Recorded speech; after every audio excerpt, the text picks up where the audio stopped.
Bem-vindos a mais um Giro Sindical. Eu sou a economista Renata Belzontes e o Giro Sindical é uma parceria entre o DIES e o SINDIC-CT. DIES é o Departamento Intersindical de Estatística e Estudos Socioeconômicos e SINDIC-CT é o Sindicato Nacional dos Servidores Públicos Federais da área de Ciência e Tecnologia no setor aeroespacial. Este programa vai falar sobre uma greve que ocorreu entre os dias 10 e 13 de setembro no município de Guarulhos. Lá, os trabalhadores da Uzi Minas cruzaram os braços. E para que a gente possa compreender melhor o que levou a essa paralisação de 3 dias, nós vamos conversar com o presidente do sindicato, assim também como vamos ficar sabendo do desfecho e muito mais que envolve os trabalhadores dessa categoria. Então, por isso, nós recebemos hoje o presidente do sindicato, o Josinaldo José de Barros, mais conhecido como Cabeça. Cabeça, bem-vindo, obrigada por aceitar nosso convite. Olá, Renata, eu que agradeço aí o convite para poder a gente falar um pouco aqui, não só da Uzi Minas, mas de todos os assuntos que você achar necessário aqui, a gente conversar um pouco, bater um papo. Sim, vamos começar pela Uzi Minas, que é o assunto que está quente. Mas eu vou introduzir um pouquinho quem é essa empresa. A Uzi Minas ela é uma empresa presente no setor da mineração, da siderurgia, da transformação do aço e na produção de bens de capital. Em 2022, ela registrou uma receita líquida de 32,4 bilhões e um lucro líquido de 2 bilhões. Segundo a própria empresa, essas informações são todas públicas e qualquer pessoa pode checar. Ela diz que emprega 15.800 trabalhadores entre empregos diretos e indiretos. Então, Cabeça, nós não estamos falando de uma empresa pequena, nós estamos falando de uma grande empresa, que inclusive tem seus papéis negociados até na Bolsa de Nova York. E agora a pergunta, para quem não acompanhou, para quem é de outra região, para quem também é de outro segmento de trabalhadores, por que os trabalhadores da Uzi Minas cruzaram os braços?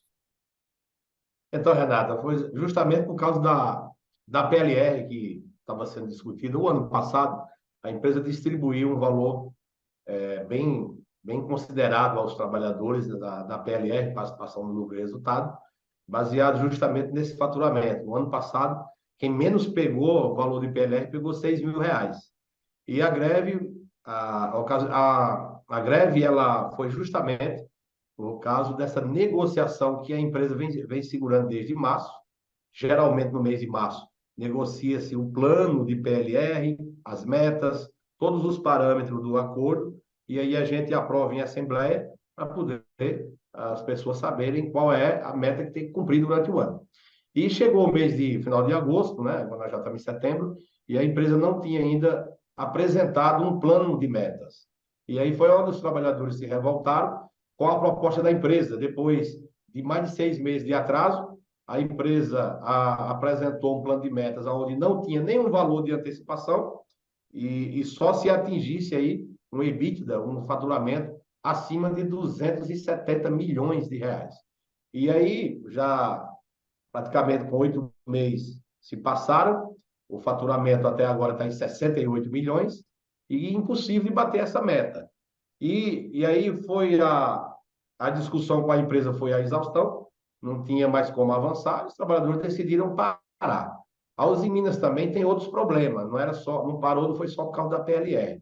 Tem outras reivindicações, equiparação salarial, está tudo atrasado, plano de cargo e salário, né? Nós temos lá também uma discussão sobre o plano de saúde, porque há uma coparticipação no plano de saúde onde vários trabalhadores não têm condições de pagar, e ela cometeu um grande erro de juntar o custo desse uso dessa coparticipação entre 3, 4 meses, descontar em um mês só, vários trabalhadores ficaram sem pagamento, enfim. Então, a greve foi por causa de uma pauta extensa, delegado sindical, que eles exigem, tudo isso foi motivo da paralisação. Os 3 dias de greve, nós conseguimos avançar, teve uma audiência no tribunal, e aí foi feito um acordo onde garantia um valor mínimo de R$ 2.400.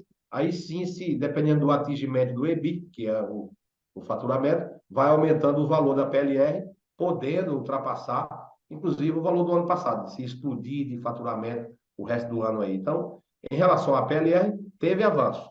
E agora nós temos mais 90 dias de prazo, que eles pediram esse prazo e foi homologado no tribunal, para a gente debater, discutir e negociar os demais itens. Plano de saúde, a legado sindical, as equiparações salariais junto com o plano de salário. Então, tudo isso, dentro do prazo de 90 dias, a gente tem que estar negociando com a empresa. E cabeça, depois que houve a declaração da greve por parte da categoria, como é que foi a negociação com a empresa e com o poder público, no caso, o Tribunal Regional do Trabalho? Como é que você avalia o papel cumprido por esses atores? Porque para o resultado também influi muito como cada ator desempenha o seu papel. Então, qual é a avaliação do sindicato com relação à negociação com a empresa e com relação ao poder público? Ó, eu acho que a audiência foi positiva porque, primeiro, a empresa ela respeitou a opinião, né, do poder público. A audiência foi muito bem conduzida, a juíza foi sensível à pauta dos trabalhadores e a empresa aceitou o encaminhamento dado pela juíza, que foi pagar os dias parados, a empresa assumiu o pagamento de todos os dias parados, a empresa estendeu 90 dias de estabilidade ou de emprego para todos os trabalhadores e dentro desses 90 dias a empresa se compromete a negociar os demais itens que não deu para conciliar na audiência. Então, eu analiso com muito positivo a atitude da juíza, a atitude do Ministério Público do Trabalho também, que participou. Então, acho que o órgão público fez a sua parte e nos ajudou bastante a essa conciliação, que a empresa cedeu ao encaminhamento proposto pelo Poder Público. Então, o sindicato ele divulgou que o desfecho da greve foi positivo, teve um Sim. resultado satisfatório. O sentimento dos trabalhadores também é esse, cabeça? O sentimento dos Sim, trabalhadores é vitória? sim, nós colocamos em votação a proposta que foi discutida na audiência pública e foi aprovada por 100% dos trabalhadores, não teve nenhum voto contra. Da mesma forma que a greve foi aprovada, quando decretou a greve, foi unânime a aprovação pela greve. Mas quando veio o retorno da audiência pública, da audiência de conciliação, a proposta negociada também foi aprovada por 100% dos trabalhadores, não teve nenhum voto contra. E aí, depois, o comentário foi positivo, né, valorizando o sindicato, o trabalho coletivo, e o sindicato também parabenizando a atitude dos trabalhadores, a união dos trabalhadores, a unidade, da forma como que eles agiram para fazer a greve e também para aceitar a proposta da empresa. Foi unânime, não teve divisão dos trabalhadores, e para nós isso é muito satisfatório. É isso aí. Então, nesse primeiro bloco, nós tratamos da greve ocorrida na Uzi Minas entre os dias 10 e 13 de setembro, na Uzi Minas, unidade de Guarulhos. Fique com a gente que o Giro Sindical volta já já.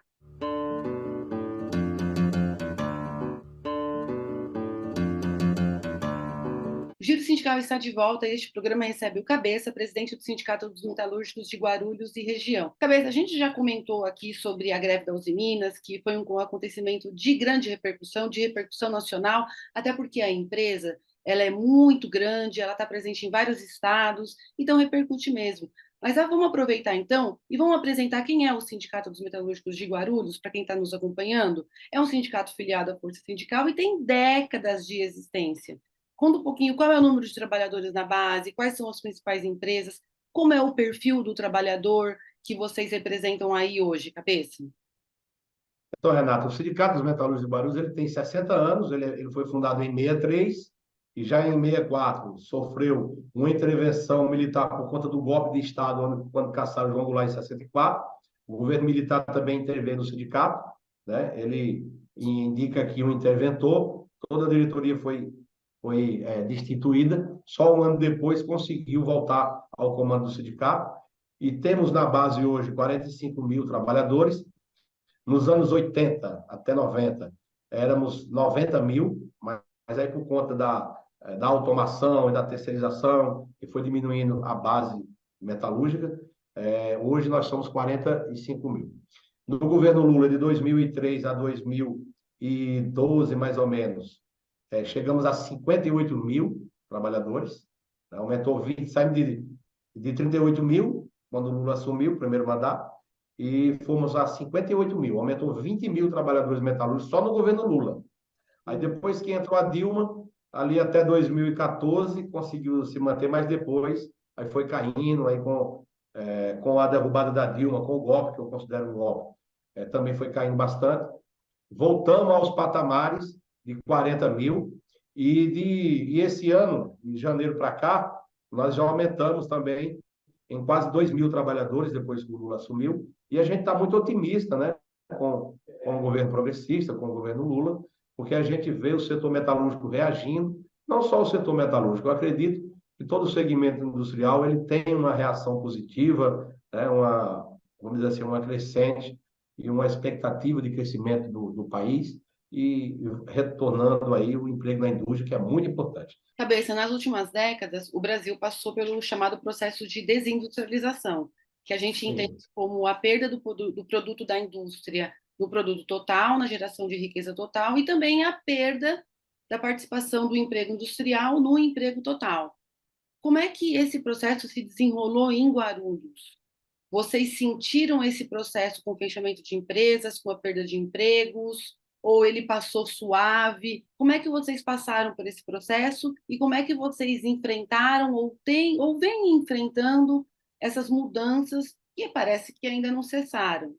Nós sofremos bastante, o metalúrgico agora sofreu muito com esse processo de recessão. Muitas empresas saíram do estado de São Paulo e automaticamente também, na proporção, perdemos muitas empresas aqui em Guarulhos. Aqui nós perdemos empresas muito importantes, como a WEG Motores, SKF, Yamaha. Nós perdemos muitas empresas que saíram, a Max Wheels do Brasil, que é a antiga Borlen, que é a maior fabricante de roda automotiva do mundo, e a matriz ficava aqui em Guarulhos. Nós perdemos ela também, ela foi embora, uma parte para Santo André, outra parte para Cruzeiro, outra para Limeira. Então, nós perdemos muitas empresas grandes e por isso também que a nossa base caiu bastante, né? De 58 mil, baixamos para 40 mil.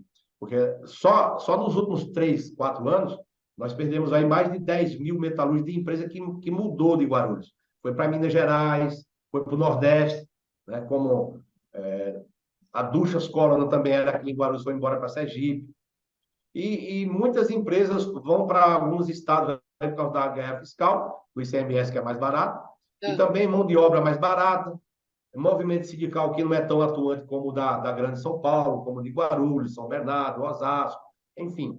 No grande eixo aqui existe um movimento sindical mais organizado, mais combatido e mais, vamos dizer assim, mais experiente dentro da indústria de transformação. Então, essas empresas, o capital, ele procura melhorias, é diminuição de imposto de estado para estado, é mão de obra mais barata, a pauta sindical, as reivindicações sindicais diminuem, né? Porque os sindicatos do interior não têm a estrutura e nem a experiência, e nem todo o corpo técnico que assessora os grandes sindicatos da grande metrópole aqui. Então, tem várias facilidades para eles também sair da cidade. Então, com isso, nós sofremos bastante, e principalmente em época de recessão. E falando em políticas de governo, boa parte desse período aí, onde Guarulhos e também outras bases sindicais foram perdendo empregos, alguns porque se mudaram, outros porque fecharam mesmo. Durante um determinado período, todas essas mudanças elas estiveram lado a lado a pelo menos duas reformas que foram muito antitrabalhadores, que foram muito antissindicais, que foi a reforma trabalhista e a reforma da Previdência. Você falou que a gente está num momento mais otimista, que você sente mais esse otimismo, mas olhando para todas essas reformas que foram feitas, olhando para o momento de hoje, quais foram as principais mudanças efetivas que passaram pelo sindicato a partir dessas reformas, cabeça? E ainda, eu queria saber a sua opinião sobre se essas reformas, se a gente deve lutar pelas suas revogações ou pelas suas modificações, para que a gente possa recuperar algo que foi perdido durante esse tempo.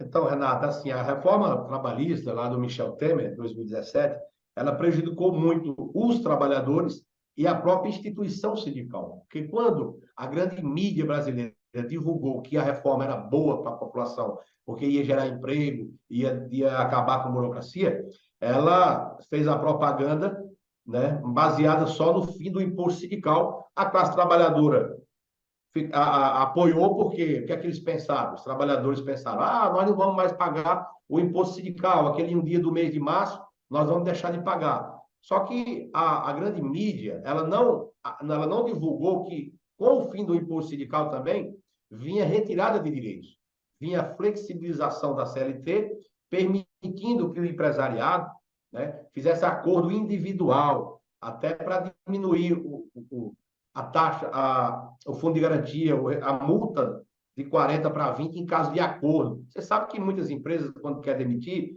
e ganhar em cima da rescisão do trabalhador, ela dá uma pressionada para o cara assinar um acordo e não recolhe os 40%, recolhe só 20%. Então, a reforma trabalhista permite que ela faça isso, pagar só metade da multa do FGTS, permite que fracione as férias para fazer vários pagamentos nas férias e não pagar à vista, permite também que pague só metade do aviso prévio, permite que a empresa negocie banco de hora diretamente com o trabalhador sem um acordo coletivo com o sindicato, porque quando você tem acordo coletivo com o sindicato exige uma contrapartida para homologar determinados acordos que favoreçam os trabalhadores. Ó, você quer banco de horas? O que é que você dá em troca? Você vai aumentar o vale alimentação? Você vai aumentar a PLR? Você vai dar um abono salarial para poder aceitar esse acordo? Então, o sindicato sempre busca uma contrapartida que favoreça os trabalhadores para poder fazer um acordo de banco de hora, por exemplo, que a gente faz aqui na nossa base.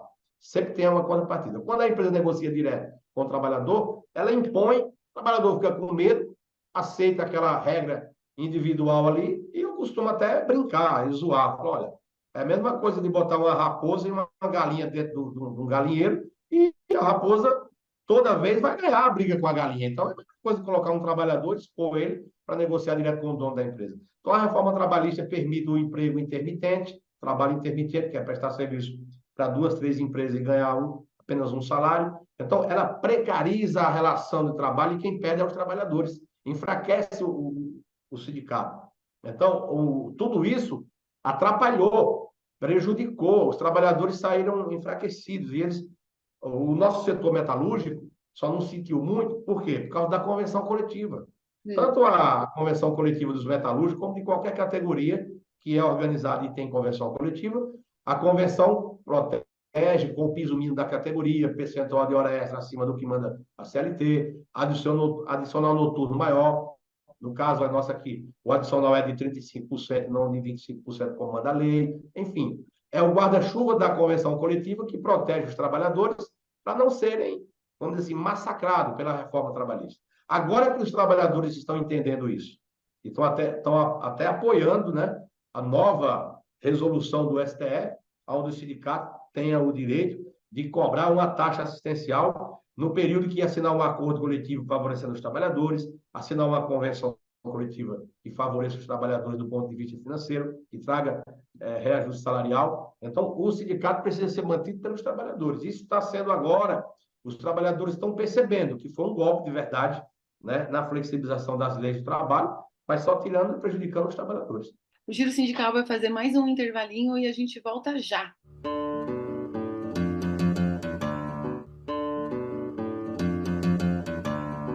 O Giro Sindical está de volta e este programa recebe o Cabeça, presidente do Sindicato dos Metalúrgicos de Guarulhos. Cabeça, a organização sindical ela é sempre muito desafiadora para os sindicatos. E as mudanças, como a reforma trabalhista, e também não só a reforma trabalhista, mas toda essa situação da desindustrialização, uma situação de baixo crescimento, tornou todo o trabalho sindical ainda muito mais desafiador. E o Sindicato de Guarulhos está retomando a figura do delegado sindical, está fazendo uma campanha pela implementação do delegado sindical. Conta para a gente por que agora, nesse momento, é uma campanha central para o sindicato e o que se espera de obter com isso? Espera se implementar em todas as empresas? Espera se implementar em quantos por cento da categoria o delegado sindical? Bom, primeiro que o delegado sindical é quem ajuda a programar o sindicato para o futuro, é quem dá toda a sustentação, né, para que a gente possa programar o sindicato e discutir com eles qual o sindicato que eles querem para daqui 30, 40 anos, porque a gente não pode pensar só no hoje, a gente tem que pensar em uma instituição baseada nas mudanças que virão, que algumas virão para nos prejudicar, que a gente sabe disso, que sempre o legislativo e governos que mudam têm pensamentos diferentes, e a gente tem que se preparar para deixar um sindicato para gerações futuras. Então, o delegado de hoje é o dirigente sindical de amanhã, que ele participando da luta hoje, ele vai estar preparado para representar o sindicato, né, lá na frente, porque a rotatividade é muito grande. E outro ponto também é que o delegado sindical é quem ajuda, né, a desenvolver os trabalhos sindicais dentro da fábrica, tirando pauta de reivindicação e ajudando a entidade sindical a conquistar muitas coisas dentro das fábricas. Então, sem a presença do delegado sindical, dificulta o trabalho da direção da diretoria do sindicato. A diretoria do sindicato ela tem que ser pautada pelos delegados sindicais, pelos comitês, né, sindicais de fábricas, que estão ali no dia a dia, dentro do chão da fábrica, ouvindo e percebendo a necessidade que os trabalhadores têm de pautar a empresa em diversos temas, porque hoje, em pleno século XXI, revolução da indústria 4.0, a quarta revolução industrial, a gente vê a empresa ainda que não tem um café da manhã, que não fornece um almoço, o trabalhador, tá lá, a empresa tem 300, 400 empregados e o pessoal leva marmita ainda, não fornece o café da manhã, não tem um plano de saúde, não tem uma cesta básica, isso aí ainda existe na nossa base. Então, esses delegados sindicais é para ajudar nisso, ajudar nas negociações coletivas com a empresa, ajudar na reivindicação e na conquista. Então, o sindicato é um trabalho de equipe, é um trabalho coletivo, e a gente precisa aumentar essa campanha, e já estamos conseguindo, e as empresas estão entendendo também que é preciso negociar. A própria legislação, né, permite as empresas acima de 200 empregados, permite fazer a eleição e o mais votado, o eleito ali, tem estabilidade. Então, aproveitar também a lei, que a lei está dando o direito da gente fazer essa reivindicação. E cabe às empresas interpretar a lei e aceitar negociar, que é um processo legítimo e democrático, né? E os trabalhadores entender que isso é necessário e vai ajudar eles no futuro, no presente e no futuro. Bom, o sindicato tem database em novembro e os Isso. motores já estão sendo esquentados, já está sendo preparada essa campanha salarial, Cabeça? E Já sim, sexta-feira passada, dia 15 passado, agora sexta-feira, nós fizemos uma assembleia aqui na sede do sindicato, onde nós aprovamos a nossa pauta de reivindicação. Os trabalhadores compareceram, lotaram o auditório, estão muito otimistas para a gente buscar aumento real do salário esse ano, né? E também ampliar nossa reivindicação, né? Licença paternidade de 20 dias em todas as convenções, porque uma coisa muito difícil para nós aqui, Renata, a categoria metalúrgica é uma só, mas nós temos 13 convenções coletivas dentro da nossa categoria. A gente negocia com 13 sindicatos patronais diferentes. É uma dificuldade muito grande. Aí, às vezes, a gente tem uma conquista em uma convenção que não tem na outra. Por exemplo, no setor de autopeça, nos sindipeças, a convenção garante 6 meses de licença maternidade para as mães, 6 meses. A lei só obriga 4 meses. Só que nas outras convenções nós não temos. Então, esse ano, há uma reivindicação de ampliar essa reivindicação essa licença de 6 meses para todas as mães de todos os grupos.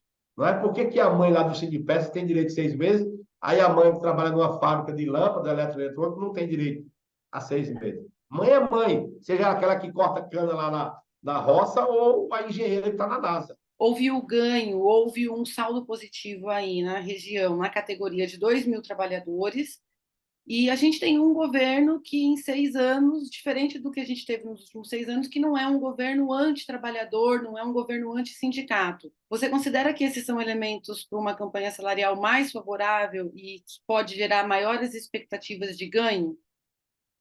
Renata, é assim, com a eleição do Lula, com a vitória do Lula no ano passado, eu acho que nós viramos uma página negativa na história do Brasil. E essa página negativa que nós viramos, isso foi um conforto, um alimento, um oxigênio novo para toda a classe trabalhadora do Brasil. Se o Lula não tivesse ganhado a eleição, nós não estaríamos nem fazendo planejamento. O exemplo disso já no primeiro ato do Lula, foi reconhecer o direito de salário, de profissão igual, salário igual para as mulheres, o direito da igualdade salarial para as mulheres. Então, isso foi muito positivo. E ainda no primeiro semestre, o Lula já conseguiu aprovar também, né, a política de valorização do salário mínimo, que isso favorece milhões de brasileiros, e o mesmo percentual disso ajuda a gente a reivindicar aumento real para nós também. É isso aí. Bom, eu quero muito agradecer, então, hoje, ter recebido aqui no Giro Sindical o Josinaldo José de Barros, também conhecido e muito mais conhecido como Cabeça. Cabeça, muito obrigada aqui pelo seu tempo, muito obrigada por dividir aqui as informações, desde a greve da Usiminas até sobre a categoria e as suas expectativas aí para o futuro, onde a gente já incluiu também aí a database em novembro, que a categoria seja vitoriosa. Muito obrigada. Renato, eu que agradeço a você aí a toda a equipe da TBT. A nossa database é novembro e vamos fazer uma bela campanha salarial e acreditamos que esse ano, se Deus quiser, na nossa database tem algum reajuste acima da inflação, para que a gente possa realmente fazer jus ao esforço que a classe trabalhadora sempre fez para poder manter esse país de pé. E queremos também que o governo continue lutando, né, fortalecendo a reindustrialização do Brasil, e dê atenção para a indústria, porque a indústria é quem desenvolve os melhores empregos, os melhores salários, e país sem indústria é um país pobre. Qualquer nação do mundo que queira ser forte precisa ter uma indústria forte. Abraço aí, muito obrigado pelo espaço. Obrigada, seguimos. Abraço.